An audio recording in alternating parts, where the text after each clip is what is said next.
Hello friends, हम लोगों ने पिछले वीडियो में गरीबी रेखा के बारे में किस तरह से निर्धनता को अलग अलग तरह से क्लासिफाई करते हैं, वर्गीकृत करते हैं, उसकी बात की थी, जिसमें हम लोगों ने देखा था कि कुछ गरीब ऐसे थे, ये हमारा शून्य है, यहाँ पर कोई भी इनकम नहीं है, और ये हमारी क्या है, गरीबी रेखा है, जिसको हम लोग निर्धनता रेखा भी बोलते हैं और इंग्लिश में क्या बोलते हैं, पॉवर्टी लाइन।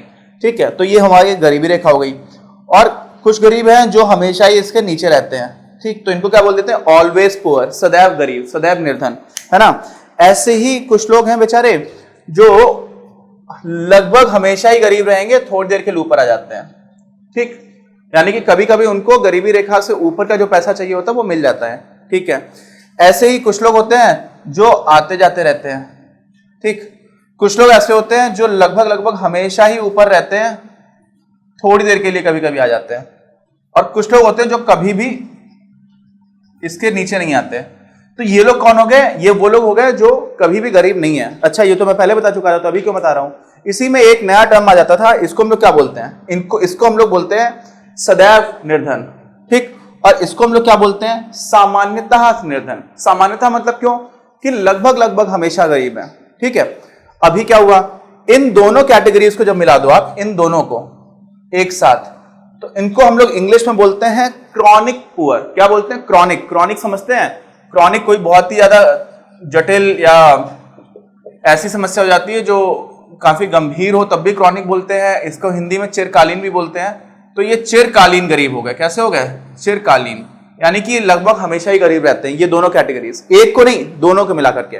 अच्छा, ये क्या है, ये ऊपर नीचे जब आता जाता रहता है, यानी कि थोड़े टाइम के लिए गरीब है, फिर थोड़े टाइम के लिए नहीं है। किस हिसाब से गरीब, जब हमने गरीबी रेखा से निर्धारित किया हुआ है, तो उसको क्या बोलते हैं, उसको हम लोग बोल देते हैं, इसको, ये होता है, इसको हम लोग इंग्लिश में साइक्लिकल भी बोलते हैं, हिंदी में हम लोग इसको बोलते हैं चक्रीय गरीब। क्या बोलते हैं, चक्रीय। तो ये चक्रीय है, साइक्लिकल भी इसको बोला जा सकता है। दूसरा हम लोग इसको चर्निंग भी बोलते हैं। क्या बोलते हैं, चर्निंग, है ना। कोई चीज ऐसे घूम रही होती है उसको भी चर्निंग बोला जाता है। तो ये क्या हो रहा है, क्यों, क्योंकि ऐसे समझ लो, ये ऐसा सर्किल बना हुआ है, यहां से आया, फिर ऊपर पहुंच गया, फिर नीचे आ गया। तो ऊपर मतलब ऊपर आ गया, फिर नीचे आ गया, फिर ऊपर आ गया, फिर नीचे आ गया, फिर ऊपर आ गया, फिर नीचे आ गया। तो एक तरह का साइक्लिकल, यानी कि चक्रीय क्रम में है, आ रहा है, जा रहा है बार बार। और इसके बाद जो ये है, ये हम लोगों ने क्या बोला था, इंग्लिश में इसको बोलते हैं ओकेजनली। क्या, ओकेजनली, कोई ओकेजन होती है ना, हमारे यहाँ कोई फंक्शन है, तो कभी कभी अनियमित है ना, कभी कभी हो जाए, तो इसको हम लोग बोलते थे अनियमित गरीब। क्या बोलते थे, अनियमित गरीब। अब क्या हुआ, ये सब कैटेगराइजेशन हम लोगों ने क्या वर्गीकरण किया। अब ये दोनों लोग हैं, ठीक है, इन्हीं को हम लोग इंग्लिश में बोलते हैं ट्रांजिएंट पुअर। कैसे, ये आ जा रहे हैं, ट्रांजिएंट समझते हैं, जैसे कोई दो चीजें हैं, एक अवस्था से आप दूसरी अवस्था में बदल रहे होते हैं ना, तब उसको बोलते हैं ट्रांजिएंट। क्या बोलते हैं, ट्रांजिएंट। और इसको हिंदी में बोलते हैं हम लोग अल्पकालिक। क्या बोलते हैं, अल्पकालिक। तो इसको इंग्लिश में बोल देते हैं ट्रांजिएंट पुअर, और आप लोग हिंदी में क्या बोलेंगे इसको, अल्पकालिक गरीब। मतलब गरीब तो हैं लेकिन हमेशा नहीं है, आ जा रहे हैं। जैसे ये आ जा रहा है, और ये तो बहुत ही कभी कभी हो रहा है, ठीक है। और ये तो कभी भी गरीब नहीं है। क्या है, नेवर। तो इसको बोलते हैं क्या, नॉन पुअर, गैर निर्धन। क्या बोलते हैं, गैर निर्धन। अब ये वर्गीकरण क्यों पढ़ा, ये इसलिए पढ़ा यार, ये पहले हम लोगों ने किया था, और इसमें ये कुछ टर्म्स नहीं बताए थे, तो मैंने वो टर्म्स बता दिए। ये टर्म्स उतना इंपॉर्टेंट नहीं रहते हैं। देखिए, ये बहुत सारी चीजें होती है हमारे जीवन में जो हमें एक तरह का आइडिया दे रही होती है, उनको एग्जैक्टली बहुत अच्छे से डिफाइन करना, वो ना ही उसका कोई व्यवहारिक बहुत ज्यादा मतलब होता है, और ना ही परीक्षा के दृष्टिकोण से भी उतना महत्वपूर्ण होता है। लेकिन हमारी अंडरस्टैंडिंग बन जाए, हम एक बार समझ में आना स्टार्ट हो कि अच्छा, इस तरह से भी हम लोगों ने क्लासीफाई या वर्गीकृत किया हुआ है। तो ये आप लोगों ने देख लिया। अच्छा, अभी क्या, अभी हम लोगों ने पिछली बार गरीबी रेखा की भी बात की थी। किसकी बात की थी, और उसमें मैंने गलत बताया था। गलत क्या बताया था, सब कुछ सही बताया था, लेकिन जो फिगर बताया था कि 350 रुपए प्रति माह प्रति व्यक्ति की बात है, वो बहुत पुराना फिगर था, बहुत ही पुराना। अभी जो चल रहा है, रिसेंटली का चल रहा है, वो तो अभी भी मैंने नेट पर सर्च किया तो बहुत ज्यादा ठीक से नहीं मिला। हालांकि अभी जो हमारा नीति आयोग है वो पब्लिक कर रखा है। पब्लिक कर रखा है मतलब सारे लोगों को अपनी वेबसाइट पे जानकारी देता है कि कितना गरीब है, किसको हम गरीब मान रहे हैं, किसको नहीं मान रहे हैं, और कितने गरीब है। समझ रहे, संख्या की भी वहां पर बात आ जाती है। तो अभी जो अपने 2011 और 12 में गरीबी रेखा की दर थी, तो ग्रामीण क्षेत्र में वो लगभग 27 रुपए 20 पैसे प्रति व्यक्ति प्रतिदिन के हिसाब से थी। तो अगर 30 महीने का दिन है तो लगभग 850 रुपए के आसपास बन जाता था।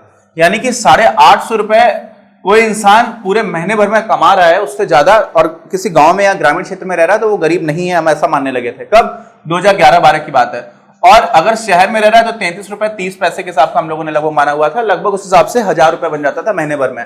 तो अगर आप 1000 रुपए महीने में कमा रहे हो और शहर में रह रहे हो तो आप गरीब नहीं हो।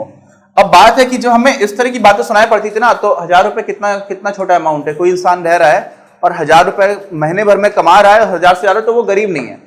तो उसको तो बड़ा अजीब लगेगा कि कैसे आपने बोल दिया कि मैं गरीब नहीं हूं, है ना। लेकिन अर्थशास्त्रियों की यहाँ पर मजबूरी है।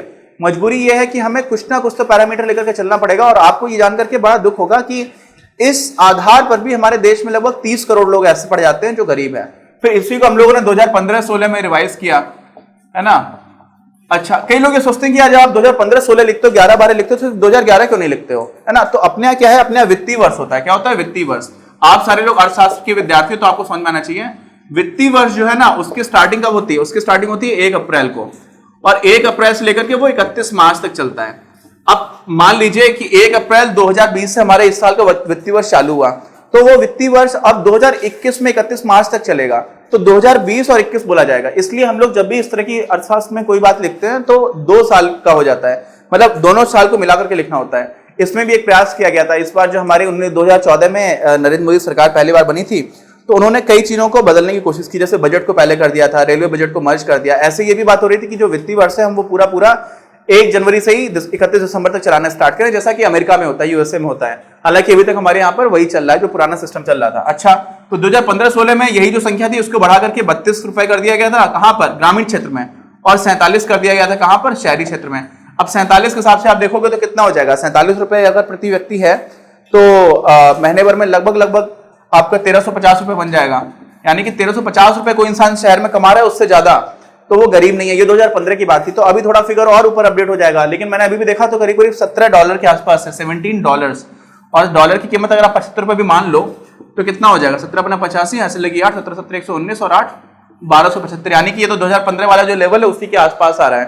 तो यहां से जो गुस्सा निकल करके आता है ना, वो गुस्सा किस बात का आता है? वो गुस्सा इस बात का आता है कि आप ऐसा कैसे बोल सकते हो कि कोई इस थोड़ा सा भी उससे ऊपर कमा रहा है तो गरीब नहीं रहा। क्योंकि उसको तो कई बार ऐसा लगता है कि मैं इतना, अगर गांव में कोई इंसान 1000 रुपए कमा रहा है और आप बोल दो कि आप तो गरीब नहीं हो, तो बहुत अजीब बात हो जाती है ना। तो इस वजह से हम लोगों ने देखा है कि काफी रोष रहता है। कई लोग इस तरह की चीजें जब अखबार में देखते हैं तो काफी क्रिटिसाइज करते हैं, क्योंकि पूरी अंडरस्टैंडिंग नहीं बना पा रहे होते हैं। और इसमें भी कोई दो राय नहीं कि इस तरह की गरीबी रेखा निर्धारण में कई कमियां हैं, कई समस्याएं हैं। और वो समस्याएं इसलिए भी है क्योंकि इसमें गरीबी की जो हम लोगों ने बहुत सारी विमाओं की बात की थी कि आपको खाना चाहिए, खाना छोड़ करके बाकी भी आपको अलग तरह की ऊर्जा चाहिए, फिर आपको एक रिप्रेजेंटेशन भी चाहिए, आपको साक्षरता भी चाहिए, आप जो कुछ करना चाह रहे हो जीवन में वो सारी करने की बाधाएं दूर होने लगे, उसको हम लोग बोलते हैं कि वो गरीबी हट गई है ना। तो अभी आप ये समझिए कि वो बाधाएं दूर करते जाने में हमें कुछ ना कुछ करके समझना पड़ता है, और वो लोगों ने समझने की कोशिश की। लेकिन अब हम लोगों ने एक चीज और बात की थी कि आप कितने ज्यादा गरीब हो ये समझ में नहीं आता है कब हम लोग हेड काउंट रेशियो की बात करते हैं, जब हम लोग सीधे सीधे गरीबी रेखा से नीचे वाले लोगों को एक साथ गिन लेते हैं। तो उसको दूर करने के लिए भी हम लोगों ने कुछ तरह के सूचकांक बनाए हैं, समझ रहे हैं। तो उनमें एक सूचकांक होता है जिसको हम लोग क्या बोलते हैं? पॉवर्टी गैप इंडेक्स बोल दिया मैंने। इंडेक्स मतलब सूचकांक, पॉवर्टी मतलब गरीबी या निर्धनता, और गैप का मतलब क्या होता है कि कितना अंतर है, तो इसको बोलेंगे निर्धनता अंतर सूचकांक, है ना। ऐसे ही एक हमारे जो बहुत बड़े इकोनॉमिस्ट अर्थशास्त्री हैं अमर्त्य सेन, उन्होंने एक बनाया हुआ है सेन सूचकांक। क्या बना रखा है? सेन सूचकांक। इसको इंग्लिश में बोलते हैं सेन इंडेक्स। तो ये बहुत सारे लोगों ने अलग अलग तरह से प्रयास किए हैं कि आप गरीबी को बहुत अच्छी तरह से क्या कर पाओ, बता पाओ कि हाँ ये लोग गरीब हैं, या इस तरह की जब हालत होगी तब उनको क्या बोला जाएगा? गरीब बोला जाएगा। अब ये जो पॉवर्टी गैप इंडेक्स है ये आप लोग अभी नहीं पढ़ेंगे, अच्छे आगे हायर एजुकेशन में जाएंगे उस शिक्षा में तो आपको ये पढ़ने को मिलेगा। हम लोगों ने बात कर ली कि कैसे निर्धारित किया जा रहा है। इसमें एक बहुत इंपॉर्टेंट पॉइंट है कि क्या हम लोगों ने हमेशा से इसी तरह से निर्धारित किया था या सबसे पहले किसने किया था? तो सबसे पहले प्रयास किया था हमारे एक बहुत grand old man of India दादा भाई नौरोजी साहब। उनका भी बहुत ही इंटरेस्टिंग कैरेक्टर रहा है, मैं उनके बारे में कोई बताऊंगा।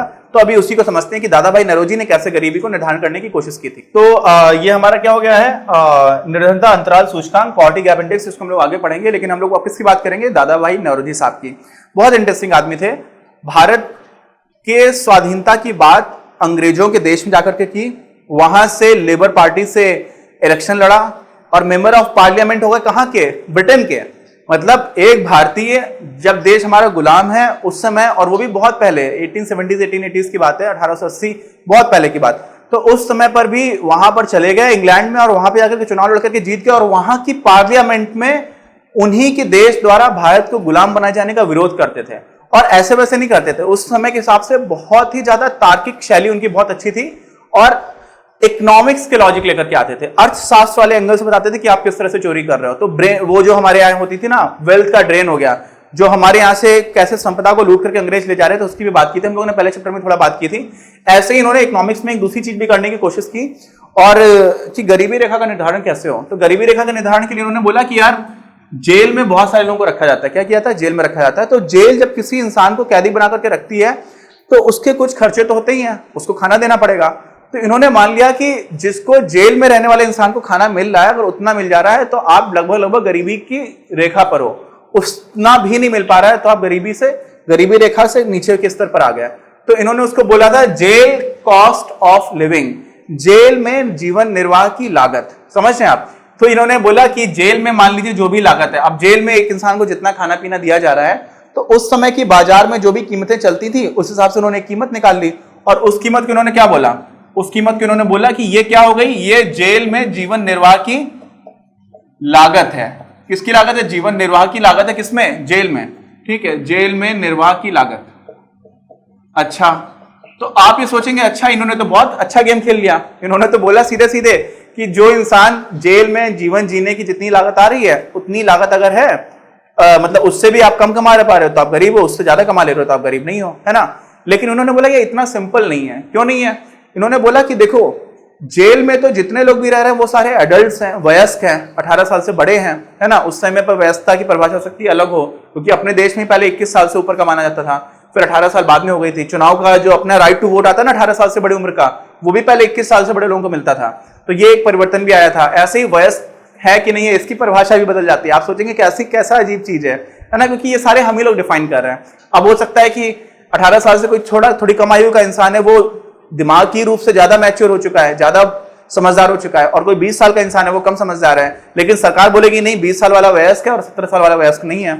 और ऐसी कई बार चीजें आ जाती है। आज हमारे देश में दुर्भाग्यपूर्ण बात है कि बहुत सारे बलात्कार के मामले आते हैं और उसमें कई बार ऐसा देखा जाता है कि 18 साल से छोटी उम्र के लोग भी जिन्होंने बहुत ही बुरी तरह के काम किए, तो वहां पर ऐसे बोला जाता है कि इनको आप अडल्ट कैसे नहीं बोल रहे हो, वयस्क कैसे नहीं बोल रहे हो, क्योंकि इतनी नीच सोच इन लोगों की बन गई है। तो वहां पर ऐसा भी बोला गया कि 16 साल से बड़े लोगों को भी हम लोग वयस्क मान लेंगे। तो वो भी अभी एक केस आया था। खैर उसको हटाते हैं। मतलब मैं ये बताना चाह रहा था कि चीजें बदलती रहती हैं। अब जेल में जो मेन बात थी, उन्होंने कहा कि जेल में जितने लोग भी जा रहे हैं वो क्या है, वो सारे के सारे लोग लगभग एडल्ट्स हैं, वयस्क हैं, तो वो ज्यादा खाना खाते हैं, तो समाज को औसतन उतने खाने की जरूरत नहीं पड़ेगी। क्यों? और यहां पर उन्होंने फिर से क्या लिया? अनुमान लगाया। अनुमान ये लगाया कि पूरे समाज में जितने भी लोग हैं उनमें से लगभग 1/3 लोग बच्चे हैं। कितने? 1/3। अच्छा, अगर पूरे समाज में मान लो 1 इंसान है, ठीक, तो उसमें से 1/3 तो हो गए बच्चे और 2/3 क्या हो गए? बड़े लोग। अब 2/3 जो बड़े लोग हैं वो तो पूरा खाना खाएंगे। तो इन्होंने बोला ठीक है आप 1 से गुणा कर दीजिए। अब इन्होंने कहा जो बच्चे भी हैं इसमें कुछ बच्चे तो ऐसे जो बहुत ही ज्यादा छोटे हैं, लगभग आधे बच्चे, तो 1/3 का आप आधा करोगे तो 1/6 हो जाएगा, और बाकी के जो बच्चे बच गए वो भी 1/6 हो गए। तो उन्होंने बोला जो बहुत ही छोटे बच्चे वो तो लगभग ना के बराबर खाते हैं, कुछ भी नहीं खाते, तो उनको आप औसतन मान लो कि कुछ भी नहीं खा रहे हैं, शून्य खा रहे हैं। कितना खा रहे हैं? शून्य खाना। और बाकी के जो बचे हुए बच्चे हैं वो एक बड़े इंसान का लगभग आधा खाना खा लेते हैं। तो उनके लिए इन्होंने कहा कि आप आधे का गुणा कर दो प्लस, क्यों? क्योंकि ये बच्चे वाले होगा जो कुछ भी नहीं खा रहे हैं, ये बच्चे जो लगभग आधा खा रहे हैं, बाकी के जितने भी वयस्क हैं वो बच्चे उनको जोड़ दिया, तो 2/3 गुणे 1। क्यों? क्योंकि ये तो वयस्क है तो ये तो पूरा खाना खाएंगे। अब जब आप इसी को जोड़ दोगे तो क्या निकल करके आएगा? तो देखिए यहाँ पे 6 दूनी 12 हो जाएगा, तो हमारा 12 हो गया लासपा। ये तो शून्य है, ये कितना हो गया? 1। ये कितना हो गया? 3 चौको 12, 4 दूनी 8, तो ये आपको 9/12, और 9/12 का मतलब क्या हो गया? 3/4। ये आपका निकल करके आ गया। अब 3/4 क्या है?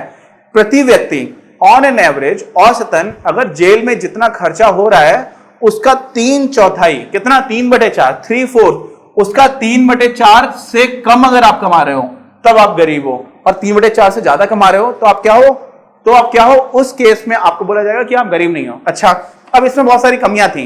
एक तो ये सोचिए कि आज से उन्होंने 100 साल से भी पहले ही काम करने की कोशिश की, है ना।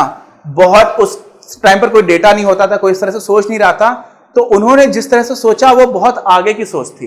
बहुत आगे लोग जाकर के भी उतना नहीं सोच पाते। आज भी बहुत सारे लोगों को ये सारी चीज समझ में नहीं आती हैं, तो इसलिए तो उनको हम सलाम करते हैं। लेकिन कमियां क्या क्या थी? कमियां ये थी क्योंकि उनको ये नहीं पता था कि बच्चे कितने हैं, पहली बात। और दूसरी बात है कि आप जेल वाली चीज को क्यों स्टैंडर्ड मानोगे, तो बहुत सारी कमियां वहां निकल करके आ रही थी। और आज भी जो हमारी गरीबी रेखा जिसका हम लोग पालन करते हैं उसमें भी कमियां निकल करके आ रही होती हैं। और उसी में एक हमारे यहाँ पर एक ऑर्गेनाइजेशन है, कुछ ऑर्गेनाइजेशन, कुछ संस्थाएं हमारे देश में बहुत ही अच्छी हैं। तो एक संस्था है, इसका नाम हम लोग पहले बोला करते थे NSSO, national sample survey organisation. फिर इसी का नाम बदल गया है, बदल के हो गया NSO, नेशनल स्टैटिस्टिकल ऑफिस, भारतीय सांख्यिकीय कार्यालय। और इसी में हम लोग बहुत सारे तरह का डेटा उठाते हैं। क्या उठाते हैं? डेटा, जानकारी, सर्वे कराते हैं बहुत सारे। और उन सारे सर्वे को कंडक्ट करा करके हमें समझने की कोशिश करते हैं कि भारत में जो जनसांख्यिकीय प्रारूप है वो कैसा है। मैंने आपको बताया था डेमोग्राफिक्स, हम लोग ने पहले चैप्टर में बात की थी। भारत में जनांकिकीय बोलते हैं या जनसांख्यिकीय बोलते हैं। तो वो सारी चीजें NSO का करता है, हमारे पास डेटा लेकर के आता है।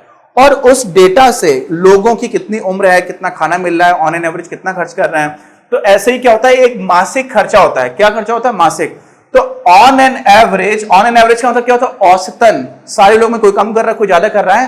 तो पूरे देश में जितने भी लोग हैं वो लोग हर महीने औसतन कितना खर्च कर रहे हैं चीजों को कंज्यूम करने में। खर्चे की बात कर रहे हैं, आय की बात नहीं कर रहे हैं, कितना खर्च कर रहे हैं।